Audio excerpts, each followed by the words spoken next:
Bien, amados, vamos a continuar y quiero darles una noticia importante. La noticia importante es que entramos en la recta final de esta serie que hemos llamado Contra su voluntad. Y hoy llegamos a un texto bíblico que ha estado acompañándonos todo el tiempo. Un texto bíblico que quizás ha estado hablándonos todo el tiempo y que es importante que lo tengamos hoy en mente una vez más. Es esta porción del texto bíblico de Jonás, capítulo 4, versículo 2. Y quisiera invitarle a que se ponga en pie y juntos vayamos a Jonás, capítulo 3, versículo 10 hasta el 4, versículo 4. Capítulo 3 de Jonás, versículo 10, y vamos a leer hasta el capítulo 4, versículo 4.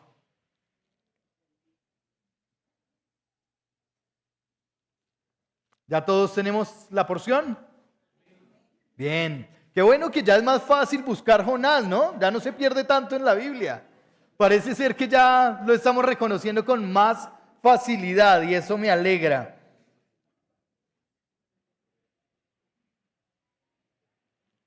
Dice la palabra del Señor. Cuando Dios vio sus acciones, que se habían apartado de su mal camino, entonces Dios se arrepintió del mal que había dicho que les haría, y no lo hizo. Pero esto desagradó a Jonás en gran manera, y se enojó y oró al Señor. Ah, Señor, ¿no era esto lo que yo decía aún cuando estaba en mi tierra? Por eso me anticipé a huir a Tarsis, porque yo sabía que tú eres un Dios clemente y compasivo, lento para la ira y rico en misericordia, y que te arrepientes del mal anunciado. Ahora, oh Señor, te ruego que me quites la vida, porque mejor me es la muerte que la vida. Y el Señor le dijo: ¿tienes acaso razón para enojarte? Ay, Señor, gracias. Gracias por tu palabra. Gracias porque es verdad. Tú eres nuestro Señor. Tú eres Dios clemente. Tú eres Dios compasivo. Tú eres lento para la ira y grande en misericordia, Señor. Y gracias porque hoy nos ves con compasión. Gracias porque tu mirada hoy hacia nosotros es una mirada de amor y de misericordia. Gracias, Señor, porque tú nos enseñas con lo que tú mismo haces, Señor. Gracias, Señor, porque tu ira no está desbocada ni en descontrol. Gracias, Señor, porque tú eres el Señor y tienes control de tu ira también, Señor. Gracias, porque aún, Señor, cuando nuestra vida no es agradable delante de ti, Señor, tú estás poniendo tus ojos sobre nosotros. Señor, te pedimos perdón. Te pedimos perdón porque no sabemos controlar nuestras emociones. Te rogamos, Señor, que hoy tú hables a lo profundo de nuestro corazón. Te imploramos, Señor, que tú hoy sigas formando a Cristo Jesús, el carácter de Cristo Jesús en nuestras vidas. Te suplicamos, Señor, que hoy nos muestres a Cristo Jesús, que hoy reveles la gracia que tenemos en Cristo Jesús. Por favor, Señor, trae hoy a nuestra mente y nuestro corazón lo necesario para responderte a ti, Señor, como a ti te agrada. Te lo rogamos y suplicamos en el nombre de Cristo Jesús, que sobre todo nombre. Amén y amén. Amén. Quizás usted, con esta pregunta que le voy a hacer, usted va a quedarse pensando por un momento o puede anticiparse a decir algo que después, si repiensa, podría cambiar de opinión. La pregunta es, ¿te has enojado con Dios alguna vez? ¿Te has enojado con Dios alguna vez? Y quiero que le cuente a la persona que está a su lado, ¿cómo fue eso de enojarte con Dios? Cuéntele a la persona que está a su lado, ¿cómo fue eso de enojarse con Dios? ¿Qué causó tu enojo con Dios? Cuéntele a la persona que está a su lado.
Yo quizás debo contar una historia de hace más o menos 23 años.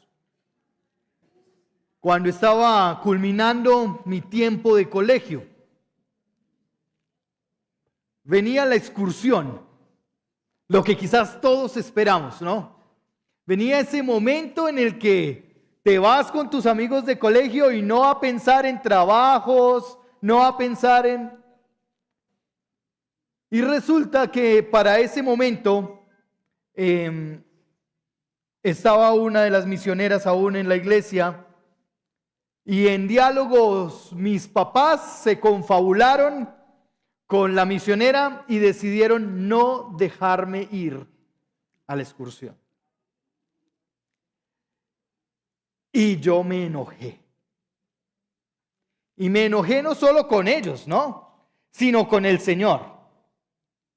Y le dije al Señor, pero si yo voy a la iglesia todos los domingos, si yo hago mi devocional, si yo tengo mi cuadernito aquí en el que estoy haciéndole, si yo sirvo en la iglesia, si yo estoy sirviendo en misiones y voy y hago, ¿por qué?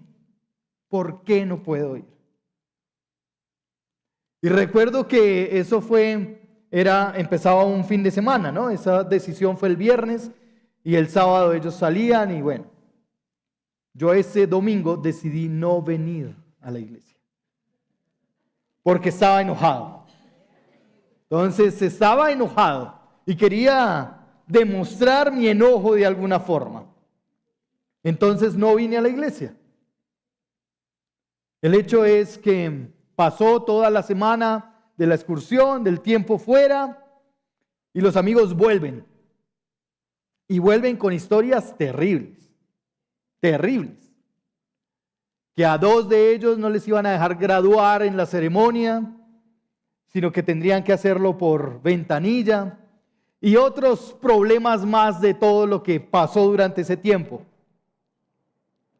Y quizás yo finalicé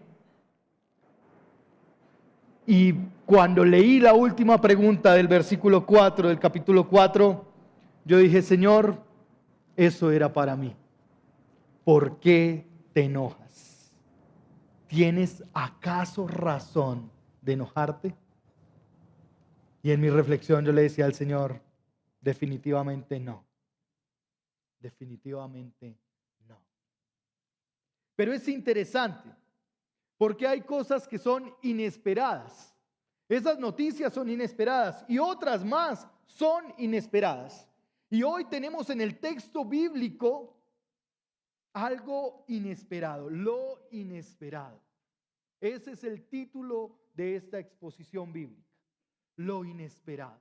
Porque la trama del texto bíblico viene de una manera que quizás nos tiene abrazados hasta llegar al punto del versículo 10. Terminamos hace 8 días con el versículo 9, donde toda la ciudad, ¿qué pasó? De manera inesperada se arrepintió. Todos, dice que desde el más grande hasta el más pequeño, se arrepintieron. Y quizás eso no era lo que esperaba el profeta, y mucho menos lo que se esperaba. Es que recordemos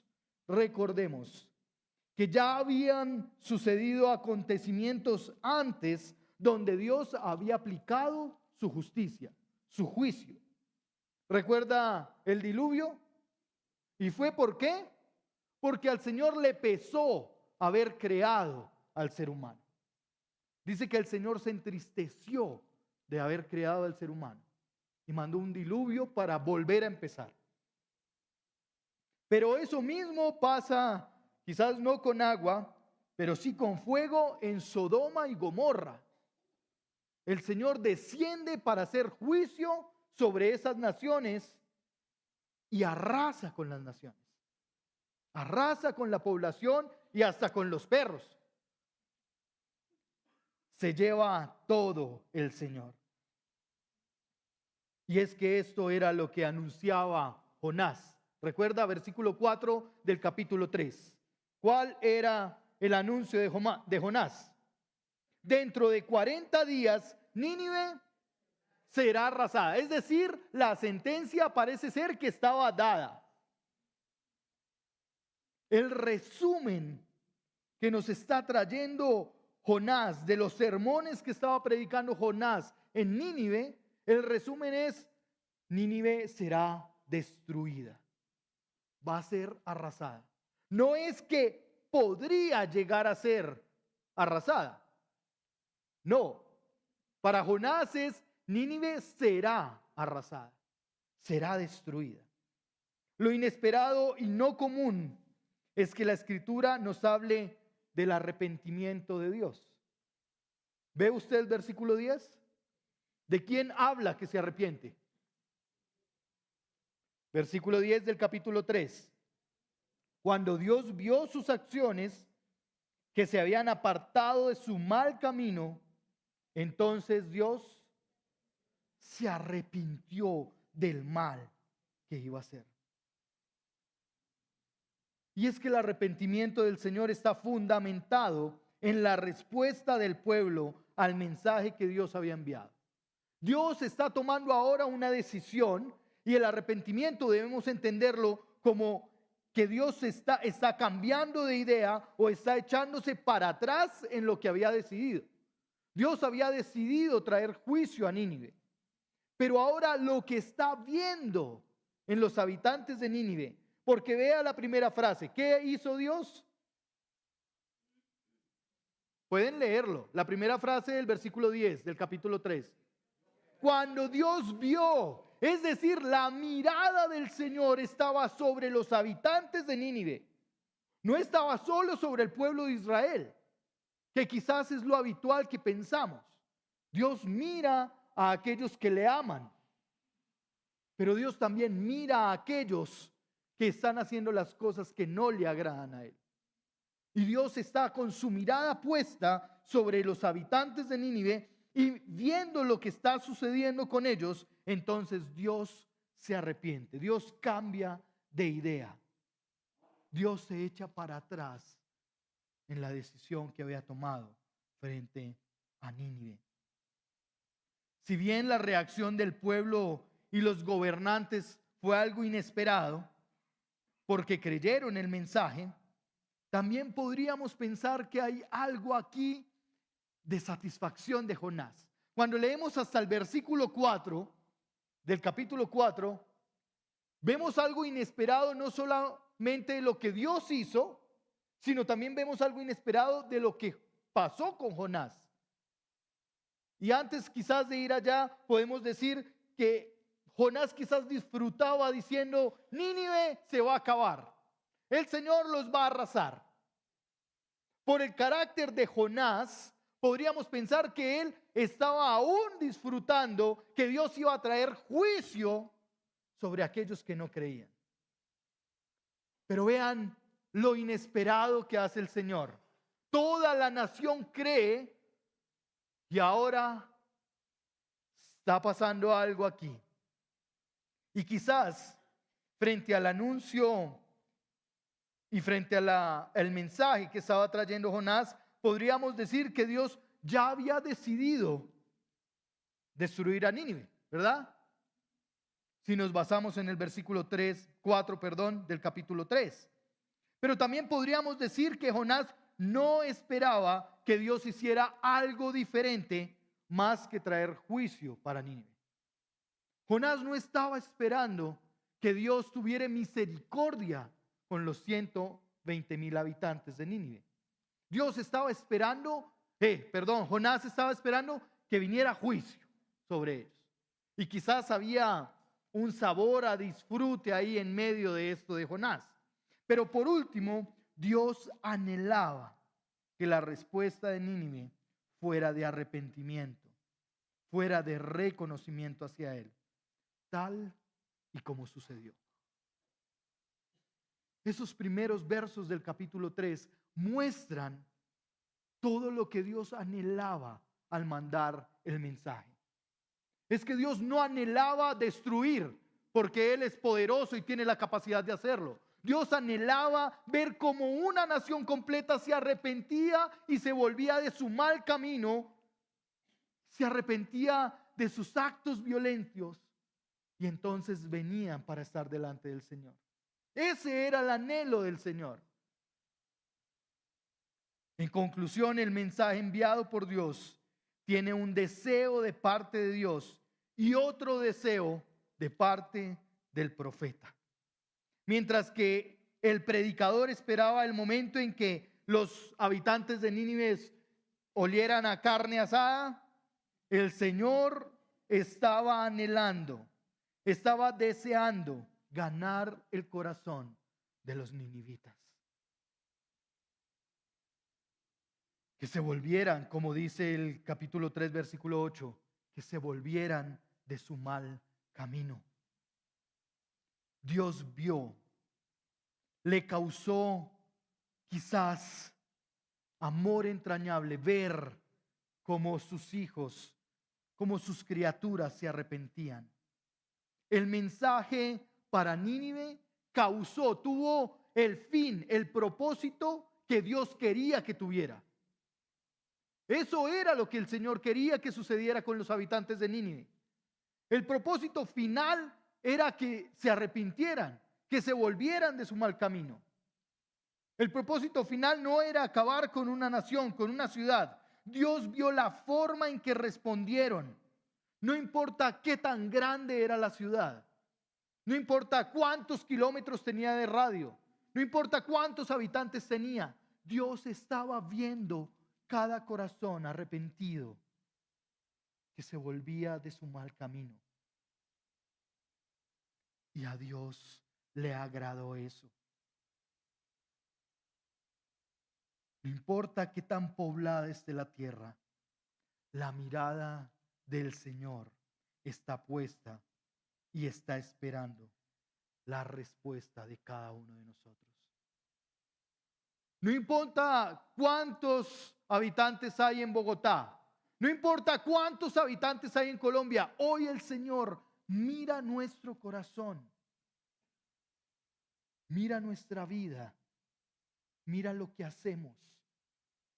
Y Él está pendiente de qué tan arrepentidos podríamos estar. Él está mirándonos a cada uno de nosotros. Su mirada está posada sobre nosotros. Y esa mirada de amor tiene una invitación a responder a la predicación de su palabra.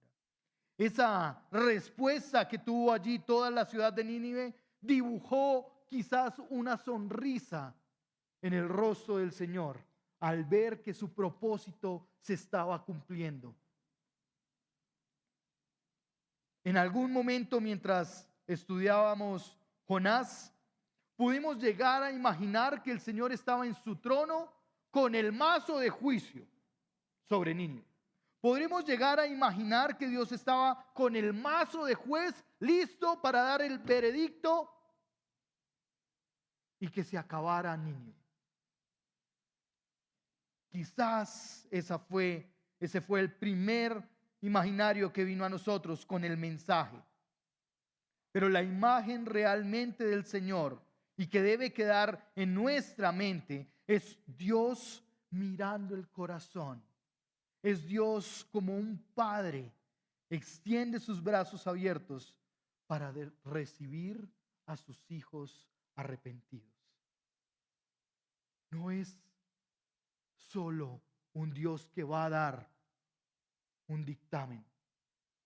Es el Dios que está amando aún a aquellos que no hacen parte del grupito de escogidos.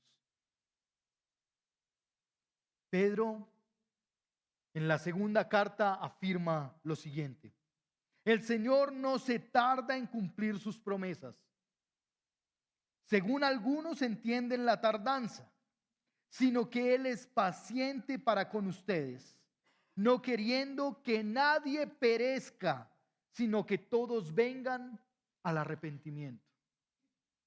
Es que esta es la razón por la cual el Señor está mirando con compasión a Nínive, porque el Señor será paciente con nosotros. El Señor estará allí mirando nuestro corazón, estará dando todas las oportunidades. El Señor no quiere que nadie perezca, quiere que todos vengamos al arrepentimiento. Por eso no dudo que el Señor hoy nos mire con amor entrañable. No dudo que el Señor hoy mire esta Colombia con amor entrañable.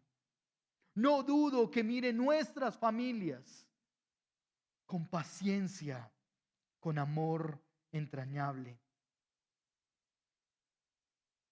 Este Padre compasivo no solo es bueno para aplicar disciplina cuando es necesario, sino que está anhelando que nuestro corazón vuelva y abandone voluntariamente el mal camino, la violencia.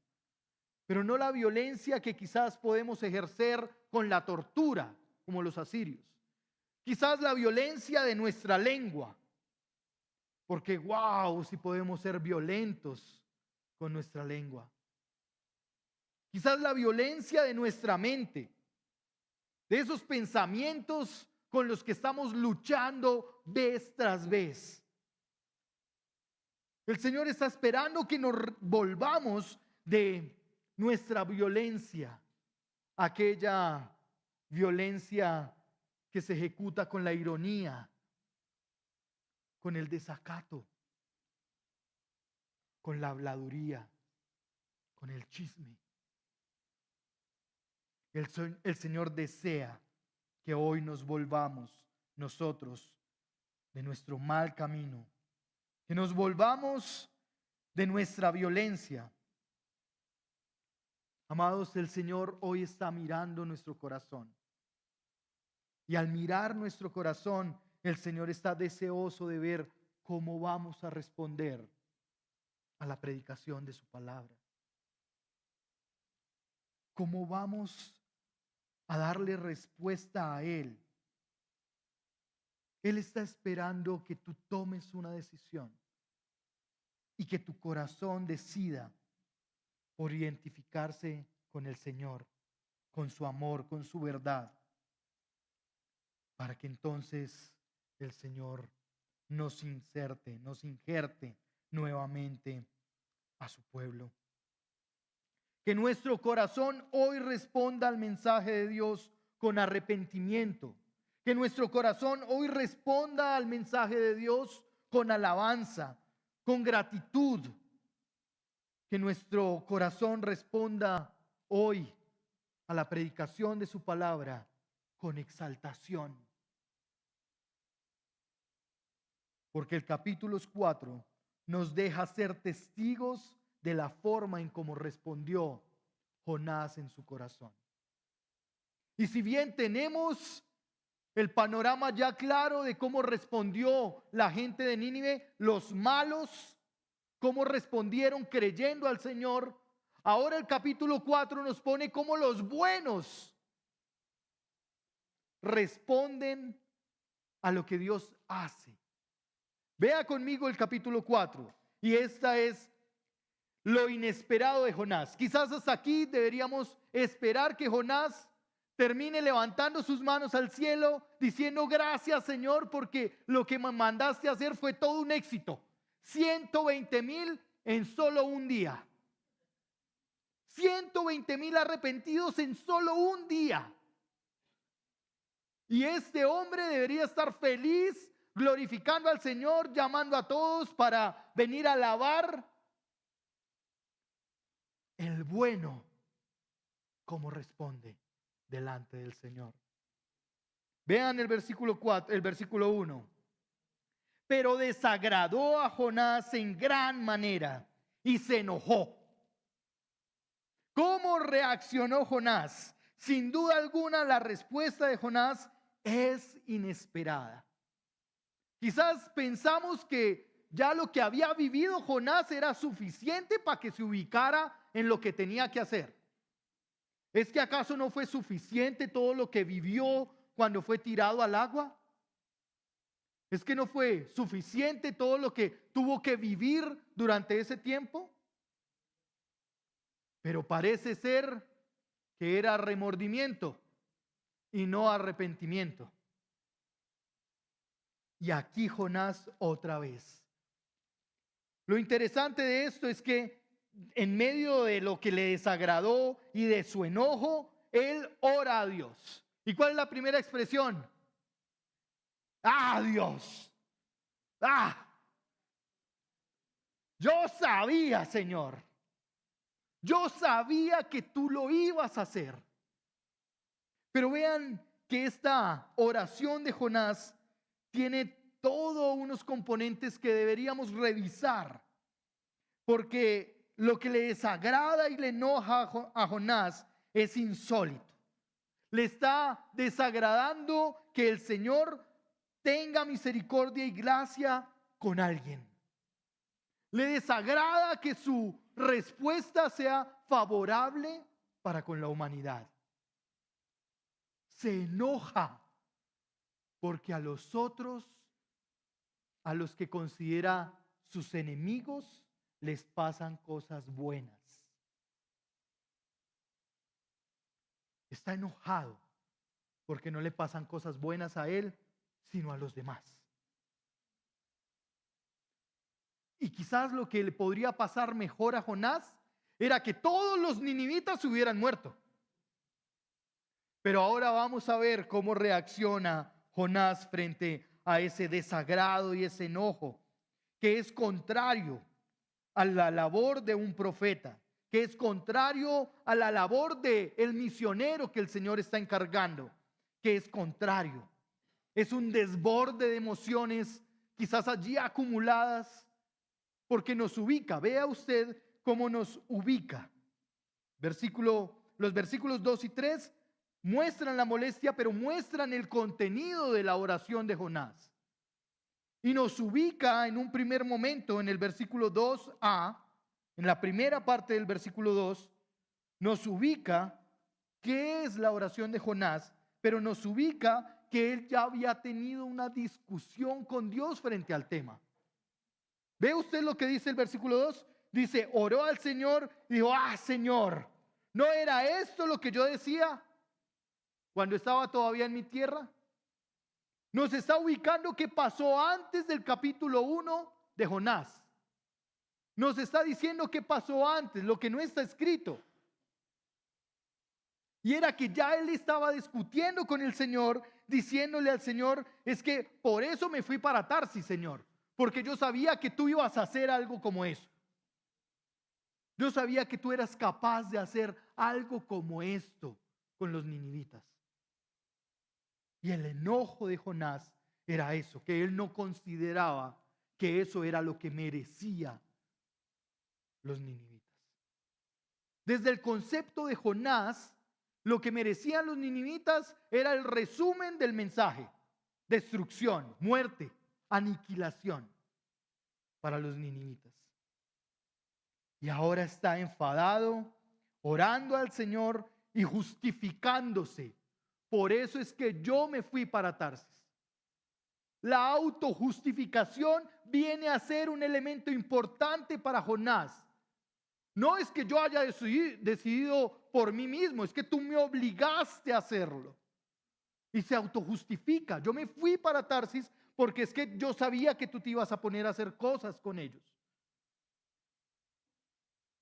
La autojustificación, amados, reduce, minimiza o pone simple la gracia del Señor. La vuelve innecesaria. La autojustificación hace que la justificación por la muerte de Cristo en la cruz no tenga valor.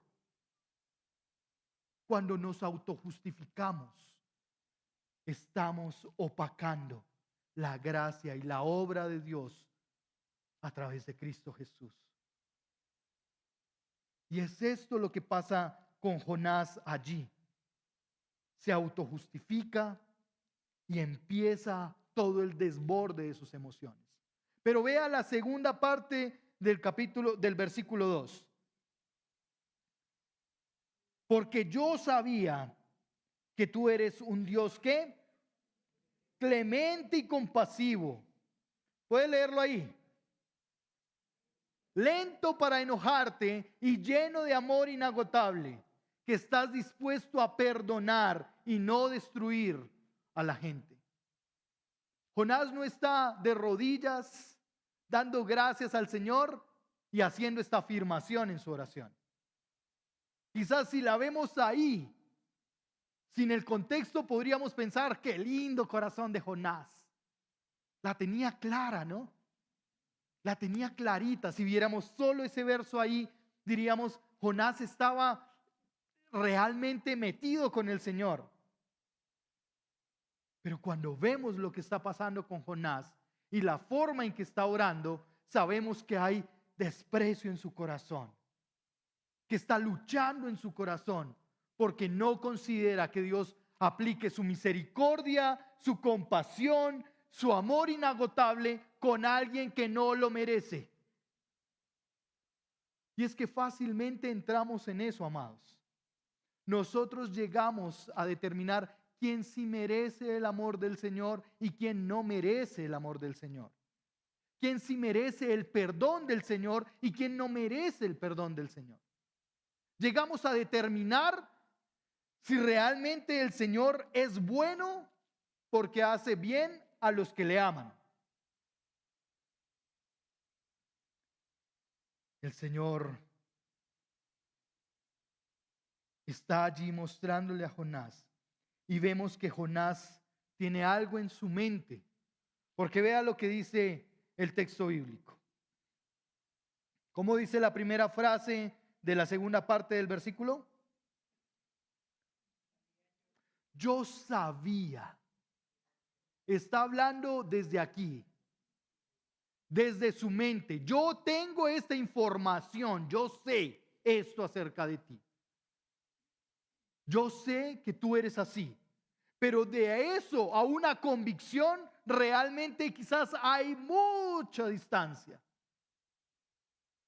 A veces hablamos de la información que tenemos en la cabeza y no de las convicciones que tenemos en el corazón. Lo que está diciendo Jonás en esas líneas hasta terminar el versículo 2, ¿es verdad o mentira? ¿Qué cree usted? Es verdad, Dios es así.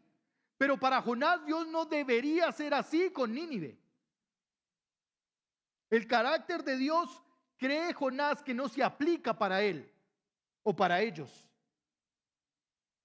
No debería ser el Señor así para con los ninivitas. La palabra del Señor debe ser usada con cuidado, porque Jonás está trayendo algo que tiene en su mente acerca de la escritura del momento. Éxodo capítulo 34. Éxodo capítulo 34. Uno de los textos bíblicos que muy seguramente Jonás tenía en su mente. En el versículo 6 y 7 dice de la siguiente manera: entonces pasó el Señor por delante de él y proclamó: el Señor, Dios compasivo y clemente, lento para la ira y abundante en misericordia y verdad, que guarda misericordia a millares, el que perdona la iniquidad y la transgresión y el pecado. Y parece que hasta allí se acordó Jonás. Coincide muy bien, ¿verdad? En lo que está diciendo Jonás, en el pensamiento de Jonás y en lo que está Jonás diciendo y en lo que está la escritura diciendo. Pero vea lo que dice la segunda parte del versículo 7. Y que no tendrá por inocente al culpable, que castiga la iniquidad de los padres sobre los hijos y sobre los hijos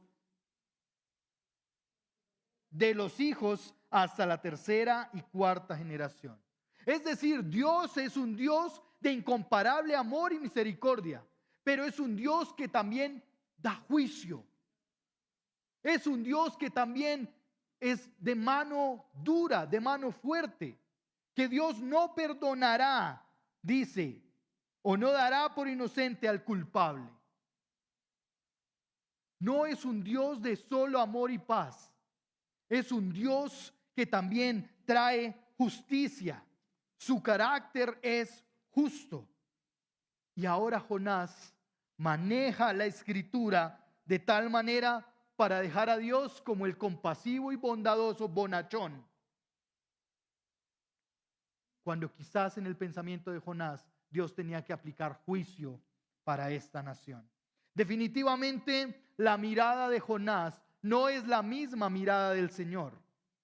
Definitivamente el Señor está mirando con compasión y gracia cuando ve el arrepentimiento. Y Jonás ve con furor y desagrado el arrepentimiento de los ninivitas. Dos miradas totalmente distintas de un mismo acontecimiento. Jonás termina pidiendo a Dios. Vea el versículo 4. Perdón, el versículo 3. ¿Qué le termina pidiendo a Dios ahí en el versículo 3? Y ahora, oh Señor, te ruego que me quites la vida, porque me es mejor la muerte que la vida. Prefiero estar muerto antes de saber que tú perdonaste a los ninivitas. Y por ahí dirían, prefiero estar muerto que desteñido. Y esto pasa en el corazón de Jonás. Está tan al furor de sus emociones, está tan en descontrol de sus emociones que termina diciendo cosas que ni tienen sentido.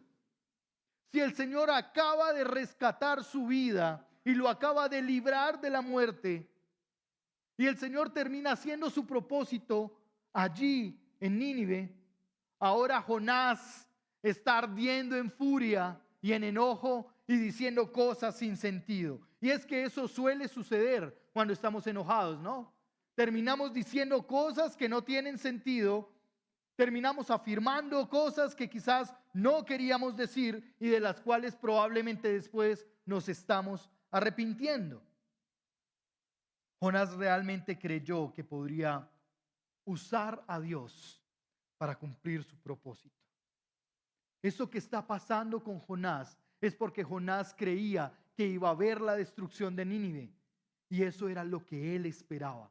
Eso era lo que beneficiaba a todo su pueblo. Porque sería pensar que ya no un gran imperio iba a tener dominio sobre un pequeño pueblo de israelitas, que los iba a librar de ese acoso, que los iba a librar quizás de ese yugo que tendrían que pasar. Y ahora cuando el Señor decide perdonar a Nínive, allí se genera la gran ira de Jonás, lo inesperado quizás. Jonás termina yendo a Nínive pensando que le debe el Señor a él. Jonás, con la afirmación que está diciendo, está pensando: yo ahora voy a servir allí al Señor y el Señor me va a deber ese favor. Y yo espero que en algún momento responda a ese favor. Y lo que encontramos es que Dios termina siendo su bondad, termina siendo clemente y bondadoso, pero Jonás termina ahogado en su frustración con Dios, en su enojo con Dios. Termina saboreando el sabor amargo de que Dios no hizo lo que él quería que hiciera. Jonás termina obedeciendo al Señor yendo a Nínive, pero solo quizás por la morbosidad de ver cómo Dios exterminaba. No sé quién era más sanguinario, si los asirios, los ninivitas, o un Jonás que quería disfrutar ver la exterminación de una nación. Su enojo, el enojo de Jonás, revela su corazón, revela lo que realmente había en el corazón. Jonás esperaba que sus enemigos, que la amenaza para el pueblo terminara. Dios hizo su bondad allí con el pueblo y el corazón de Jonás estaba más inclinado por amor a su nación, por un amor a su religión, por un amor a su tierra, que por un amor al Señor y a obedecer lo que Él le mandaba. Amaba más su raza, amaba más lo que allí se daba, las reglas, las rutinas, que realmente al Señor, que había dado a esta nación también su misericordia. Jonás hoy refleja también el corazón caprichoso. Jonás hoy refleja el corazón interesado, el corazón que busca a Dios como un medio de bendición y no como la bendición de la vida. El corazón de Jonás refleja aquel corazón donde hay amor por las cosas, por las personas, por los puestos, por la plata, por el poder, por la tradición, y no por el Señor y su propósito eterno. Dios termina ubicando a Jonás, poniéndolo en su lugar. Pero no es distinto el trato del Señor con Jonás que con el resto. Es un trato amoroso, es un trato donde lo invita, es un trato donde corresponde a su bondad.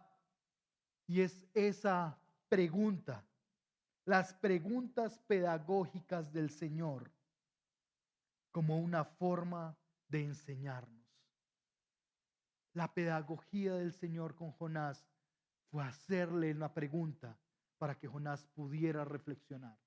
Y quizás es la pregunta para ti y para mí hoy. Versículo 4 del capítulo 4. Y el Señor le dijo: ¿tienes razón? ¿Tienes acaso razón para enojarte? ¿Tienes acaso razón para enojarte porque yo le hago el bien a otros? ¿Tienes acaso razón de creer que es tu propia justicia y no la justicia del Señor? ¿Tienes acaso razón de estar encaprichado con algo o con alguien? ¿Tienes acaso razón de enojarte por el bien que le hago a otros? Quizás hoy el Señor está mirando tu corazón y esperando ver cómo vas a responder a esta pregunta. Hoy el Señor te está mirando y te pregunta, ¿acaso tienes razón de estar apartado o apartada? ¿Tienes razón para no escuchar mi voz? ¿Tienes razón para ir tras tus deleites y tus deseos y no tras lo que yo deseo darte? Lo que yo deseo que tú vivas en la presencia del Señor. A manera de aplicación, amados, responde durante esta semana a esta pregunta. ¿Cómo está tu corazón respondiendo a Dios frente a lo que Él está haciendo? Ah, Señor, pero otra vez lo mismo. Otra vez esto. Otra vez a otros les va bien y a mí me va mal. Otra vez te he pedido muchas veces esto, Señor, y no lo estás haciendo. ¿Cómo está reaccionando tu corazón? ¿Cómo está respondiendo tu corazón frente a lo que Dios está haciendo en tu vida?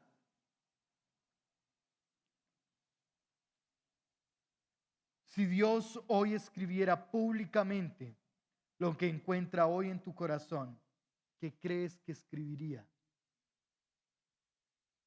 Si hoy mostrara a través de las pantallas la forma en que estamos respondiendo y pone nuestro nombre allí, Fabián, y lo que él está viendo de la forma en que respondo, ¿qué escribiría acerca de lo que encuentra en tu corazón hoy? Y si tienes algún lado donde escribirlo, escríbelo, porque será quizás importante para responderle al Señor en lo que Él está haciendo.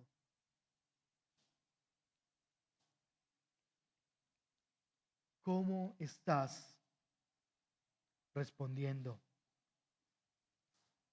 ¿Estás enojado con Dios por la forma en que está obrando en ti y en otros?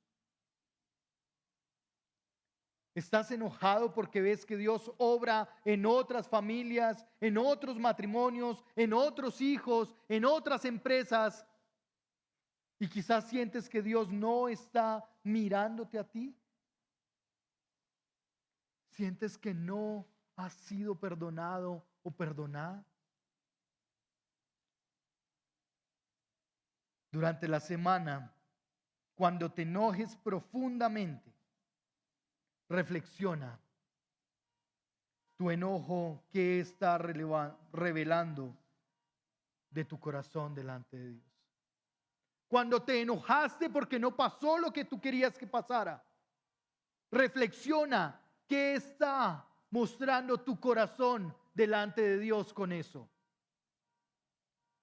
Cuando te enojas con tus hijos, con tu esposa, cuando te enojas en la empresa, en tu trabajo, ¿qué está revelando eso de tu corazón?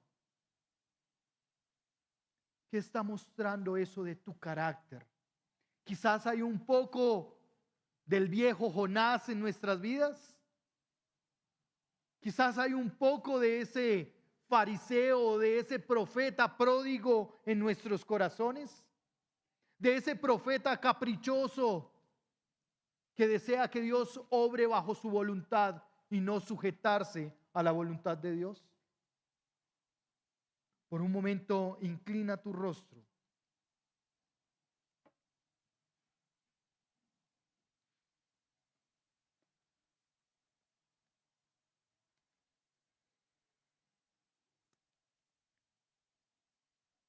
Y al estar delante del Señor, esta es la oportunidad única para que tú puedas responder al Señor realmente desde lo profundo de tu corazón. Es el momento para que tú quizás reconozcas que te has encaprichado con algo, que has sido voluntarioso o voluntariosa, que quieres tener el control de las cosas, que no aceptas no tener el control, que crees que eres tú quien lo hace bien, que no hay nadie más que lo pueda hacer como tú lo haces.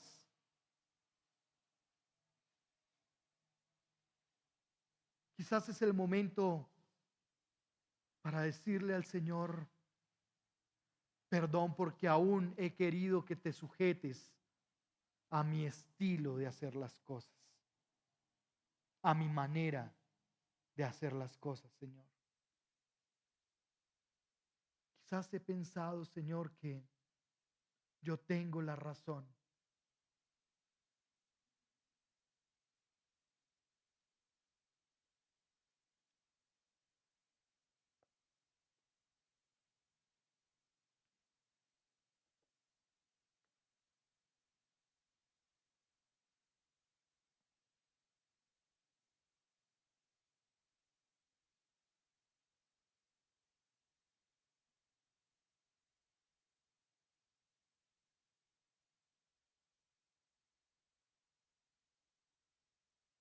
Y aquí estamos, Señor, para que tú examines nuestro corazón y nuestro pensamiento. Estamos aquí, Señor, y no hay posibilidad de encubrir lo que somos delante de ti. No hay posibilidad de autojustificar nuestro actuar, nuestra forma de pensar, nuestra forma de hablar o decir las cosas. Señor, hoy yo quiero, Señor, responder en arrepentimiento delante de ti. Señor, yo también he pensado. Señor, yo también he fallado.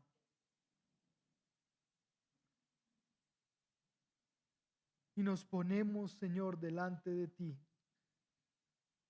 Porque deseamos, Señor, que tú te complazcas de la forma en que respondemos a tu palabra. Porque deseamos, Señor, que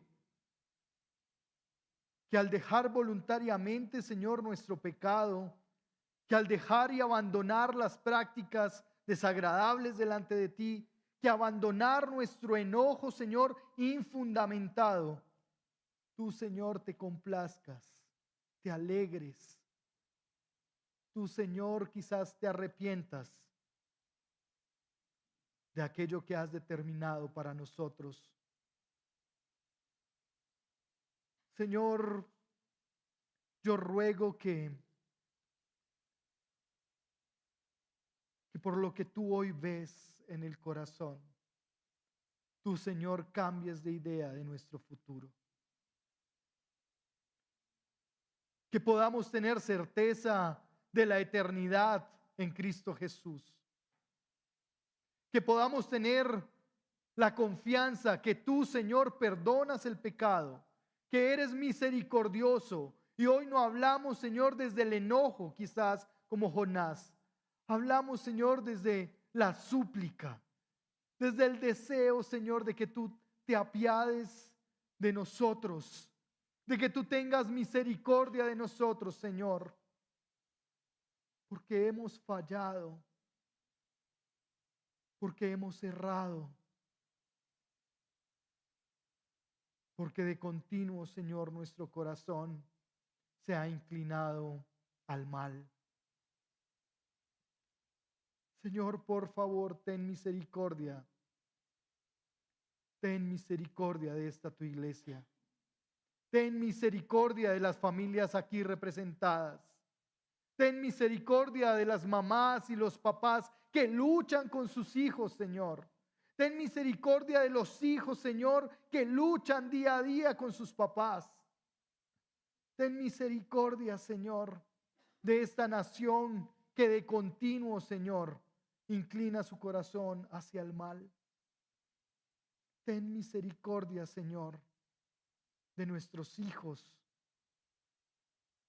Ten misericordia tú, Señor, hoy de las familias, de los matrimonios, Señor, en este lugar. Ten misericordia y permite tú, Señor, que podamos ser vistos con favor entrañable desde tu parte, Señor. Que Cristo Jesús sea la verdad, la libertad. Que Cristo Jesús sea lo que nosotros necesitamos, Señor. Y a ti te damos toda la gloria, toda la honra, Señor. Oramos, Señor, en esta mañana. Oramos por aquellos, Señor, que quizás no ven tu favor, Señor.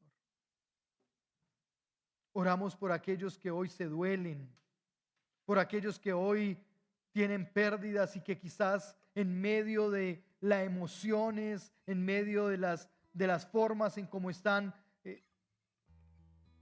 viviendo las cosas, Señor, no ven tu obrar.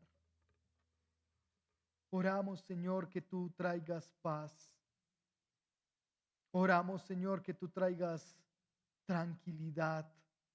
Oramos que tú seas el refugio, Señor, hoy para el que se duele, para el que lucha. Señor, oramos por aquellos que tienen procedimientos médicos, Señor. Oramos que ellos puedan ver tu mano poderosa y bondadosa, Señor, allí en medio de esos procedimientos.